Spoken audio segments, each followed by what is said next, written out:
මේ තියෙන්නේ අපේ ෂොප් එකට ඩිස්ප්ලේ එක රිප්ලේස් කරන්න ගෙනපු ටීවී එකක්. මොකද මේ කස්ටමර් වෙන ෂොප් එකකින් බලලා තියෙනවා. එතකොට එතනින් කියලා තියෙනවා මේකට ඩිස්ප්ලේ එකක් දාන්න වෙනවා කියලා. ඒත් අපි මේක චෙක් කරලා බලද්දි මේකේ ඩිස්ප්ලේ එක රිප්ලේස් කරන්න නැතුව රිපෙයාර් කරලා ගොඩ දාගන්න පුළුවන් කියලා අපිට තේරුණා. ඊට පස්සේ අපි මේකේ ඩිස්ප්ලේ එක රිප්ලේස් කරන්න නැතුව මේකේ ඩිස්ප්ලේ එක රිපෙයාර් කරලා මේ කස්ටමර්ට දුන්නා. ඉතින් අපිට අරන් එන ටීවී වල හැම එකකම අපි ඩිස්ප්ලේ එක රිප්ලේස් කරන්නේ නැහැ. ඒ කියන්නේ ඒ ඩිස්ප්ලේ එක රිපෙයාර් කරන්න පුළුවන් නම් අපි ඩිස්ප්ලේ එක අනිවාර්යයෙන්ම රිපෙයාර් කරනවා.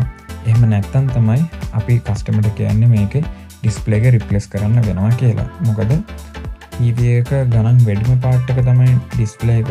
ඒ වගේම තමයි රිපෙයාර් කරන්න අමාරුම පාර්ට් එක ඩිස්ප්ලේ එක තමයි.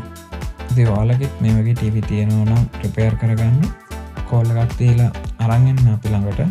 අපේ ෂොප් එක තියෙන්නේ පිළියන්දල කැස්බෑවේ 14 කනුව පාරේ. එන්න කලින් අනිවාර්යෙන් කෝල් එකක් දීලා ඉන්න.